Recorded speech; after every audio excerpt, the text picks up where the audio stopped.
దేవుని గడపలో కబ్జా దయ్యాలు తిరుగుతున్నాయి. వేలాది ఎకరాలకు సాగునీరు, వేలాది మందికి సాగునీరు అందించే చెరువు భూమినే కబ్జా చేయడానికి స్కెచ్ గీచారు.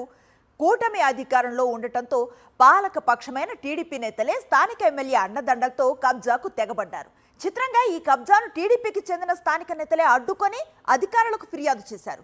దీంతో అది పట్టా భూమి అని, బ్రిటిష్ వారి హయాంలో తాము కొనుగోలు చేశామంటూ ఓ డాక్యుమెంట్ను చూపిస్తున్నారు. అయితే అందులో ఎంత నిజం ఉందనేది అధికారులు తేల్చాలి. వైఎస్ఆర్ జిల్లా కడపలోని దేవుని కడప గ్రామంలో చారిత్రక ప్రాధాన్యత కలిగిన పెద్ద చెరువు ఒకటి ఉంది. 450 ఎకరాల్లో ఈ చెరువు ఉంది. దీనికి కడప కర్నూలు కెనాల్ నుంచి నీటిని అందిస్తోంది ప్రభుత్వం. ఇక్కడి భూముల రేట్లు కోట్లలో ఉన్నాయి. ఇంకేముంది, పాలకపక్ష నేతలకు ఈ భూమిపై కన్నుపడింది. ఓ దుర్దినాన స్థానిక ఎమ్మెల్యేకి అత్యంత సన్నిహితంగా ఉండే ఓ నేత అనుచరులు చెరువు భూములను కబ్జా చేశారు. చెరువును మాయం చేసి రియల్ ఎస్టేట్ వెంచర్లు వేయాలన్నది టీడీపీ నేతల ప్లాన్. చెరువు స్థలాన్ని ప్రొక్లైనర్లు పెట్టి చదును చేసేయటం మొదలుపెట్టారు. ఈ సమాచారం తెలుసుకున్న రైతులు భగ్గుమంటున్నారు.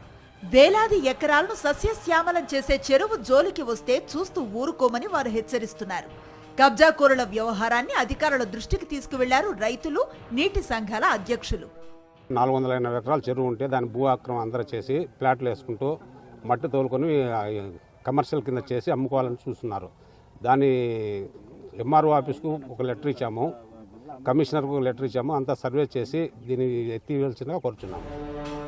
అధికారులు వచ్చి ప్రొక్లైనర్తో పాటు ఇతర సామగ్రిని స్వాధీనం చేసుకున్నారు. ఎమ్మెల్యే మాధవిరెడ్డి అనుచరులే కబ్జాకు తెగబడుతున్నారని టీడీపీ నేతలే ఆరోపించడం కోసమెరుపు.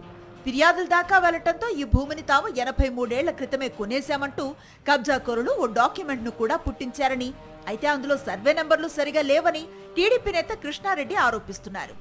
ఇది గ్రీన్ ట్రిబ్యునల్ జడ్జిమెంట్ ప్రకారము బఫర్ జోన్ కింద ఉండాలి. బఫర్ జోన్ అంటే ఇప్పుడు చెరువుకు 75 మీటర్లు అవతల ఏదైనా ఉంటే ఫ్లాట్లు వేసుకోవాలా. కేసీ కెనాల్ అంటే కడప కర్నూలు కాలవ, మెయిన్ కాలవ ఇది ప్రాజెక్టు, దానికి 30 మీటర్లు ఉండాలా. ఈ రెండు మధ్యలో మట్టిని తోలి ఫ్లాట్లు వేసేదానికి ప్రయత్నించారు. మేము దాన్ని అడ్డుకున్నాము. ఏదో ఒక డాక్యుమెంట్ ఇచ్చారు, ఆ సర్వే నెంబర్లు కూడా సరిగ్గా లేవు. దీని మీద ఇక్కడ పని జరగకుండా దీని ఎంతవరకైనా మేము పోయేదానికి మేము సిద్ధంగా ఉన్నాము.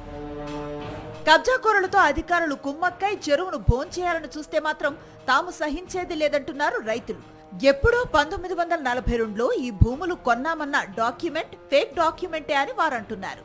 అప్పుడెప్పుడో భూమి కొంటే 8.5 దశాబ్దాల వరకు ఆ భూమిని ఇలా ఖాళీగా ఉంచేవారా అని రైతులు, ఇతర టీడీపీ నేతలు నిలదీస్తున్నారు.